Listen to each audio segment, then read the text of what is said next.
The weight moved, not up, but in, around the middle. And you're eating even better. And still, things changed. You've searched cortisol belly and you found like 100 videos on different teas that you can have.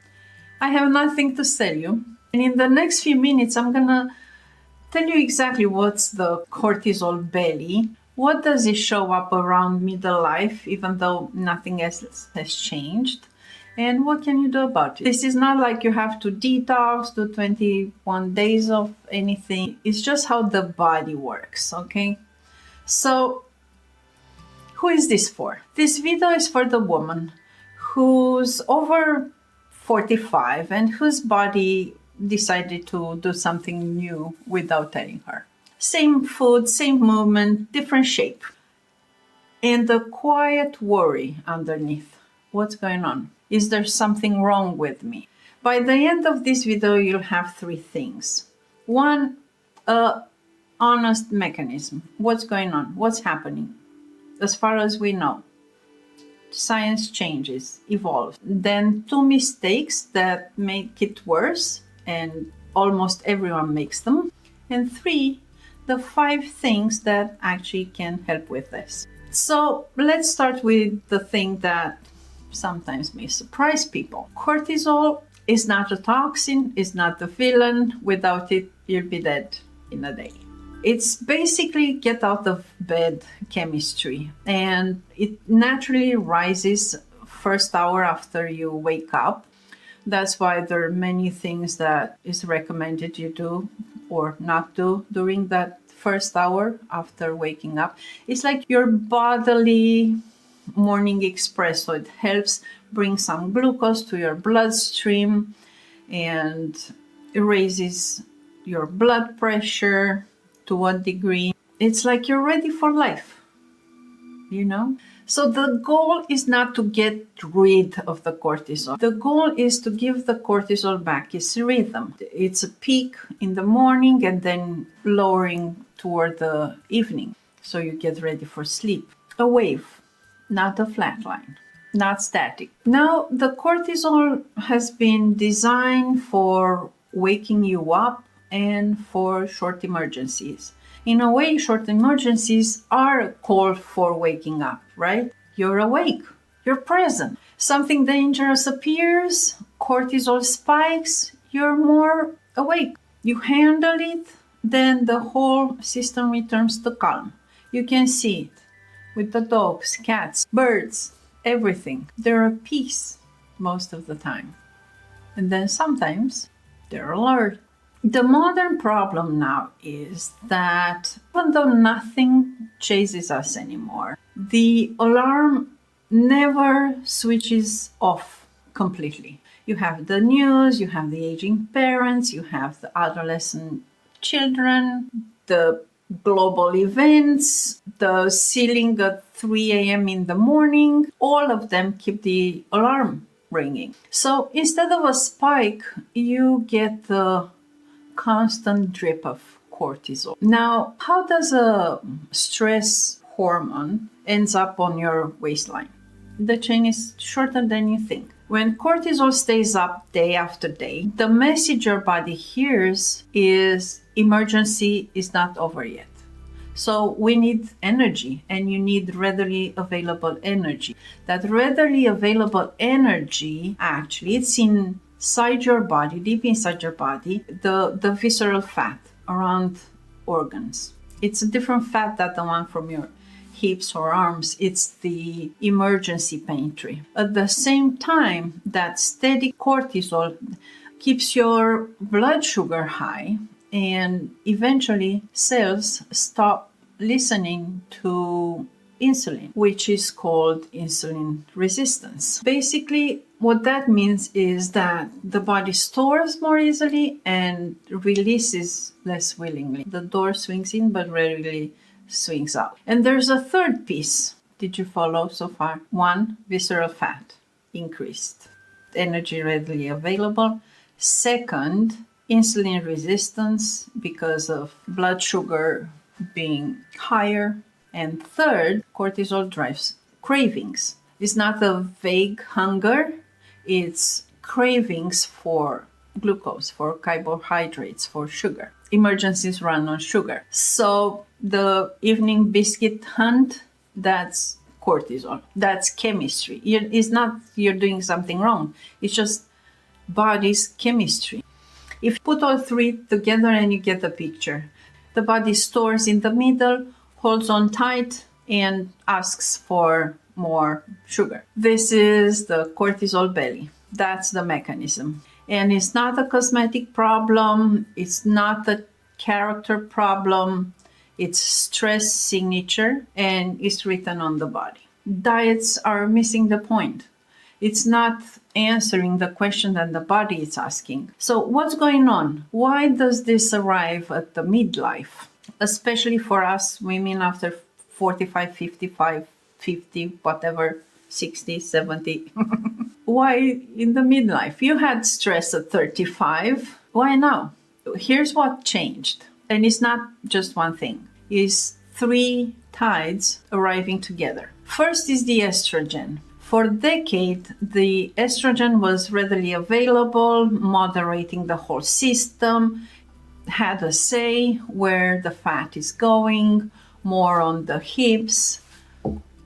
As the estrogen leaves, storage shifts to the middle. Even without one extra drop of stress, the weight distribution shifts. I noticed that just measuring my body year to year, like in financial statements, the geography changes. And that's one tide. And the second tide is sleep.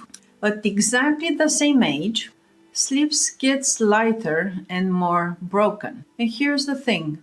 Shorter sleep, more interrupted, the body reads the stress. Then you have higher cortisol, feeding the problem. And the third one, it's life itself.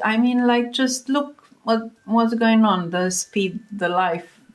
It's like it's getting faster and faster. Parents are aging, work changing, children launching, losses arrive. The heaviest loads of stress seems to arrive around this time, exactly as the hormonal buffer leaves.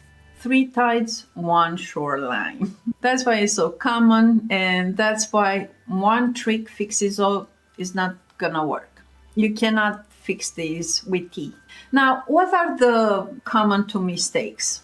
One, it's punishing exercises. That reads at stress. You need to be gentle. The thinking goes as weight arrives, you need to kill it with burpees at 6 in the morning. It's not gonna work. And mistake number two is strict restrictions, fasting 72 hours. All these things that are drastic, the body reads them as stress and the body's gonna win. And it's not against you, it's for you. So hard restrictions, cutting calories way down, the famine, the oldest alarm, older than the lions. The alarm gets louder. That's the doggy. That's my alarm. And the grip on the storage gets tighter. And the cravings turn up the volume. You cannot scare a body into releasing that cortisol belly. What does work? So here's 5 things that actually can help. And the first one is sleep.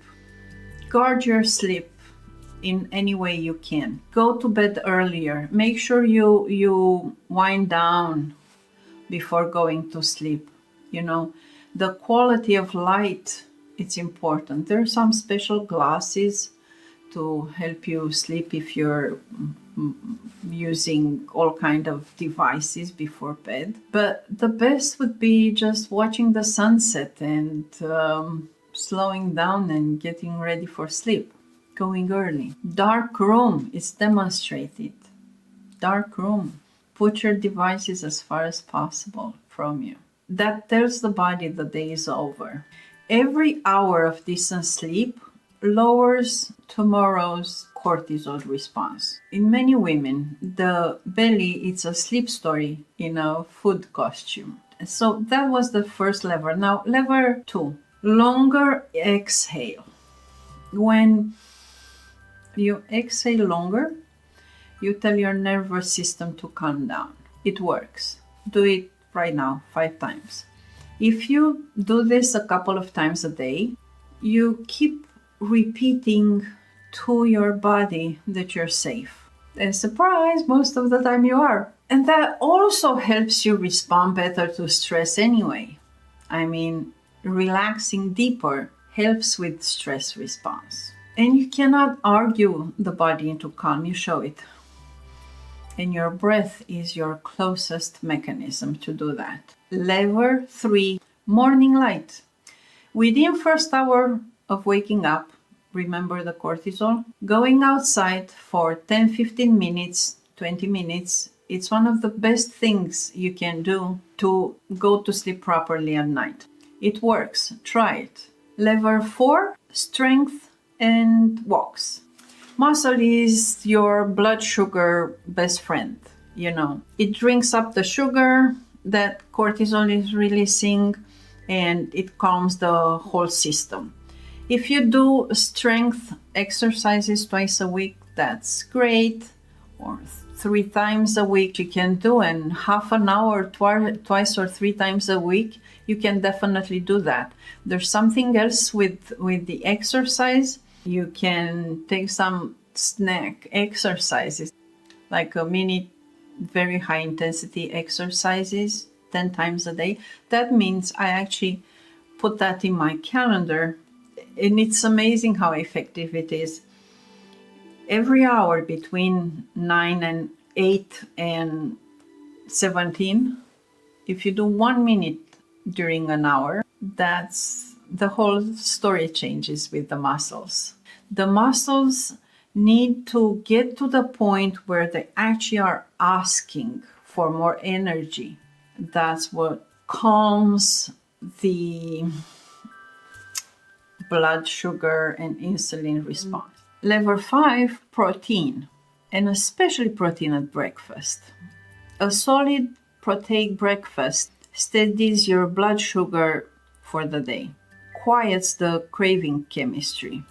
And especially if you have cravings, try reaching out for a proteic snack such an egg. Protein bar is not protein. It has more carbohydrates than protein. Nothing wrong with carbohydrates, it's just not what we're talking about here.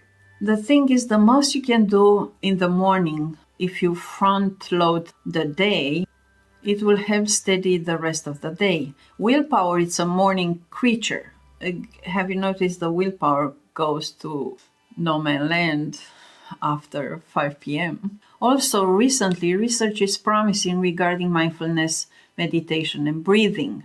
So that's worth keeping in mind, even the effects on blood sugar. So check in with yourself. Don't reach for the logical answer. Let the body tell you. When stress arises, where do you feel it first? Just bringing awareness to that can change the whole situation. Once you can catch the first piece of the domino, everything can change. Just learn the body's opening move. And know your body did not betray you. It has been protecting you, following all the instructions, and it needs new instruction. It wants to cooperate. It's your closest friend. And tell me in the comments, what's your body first stress move? I read them.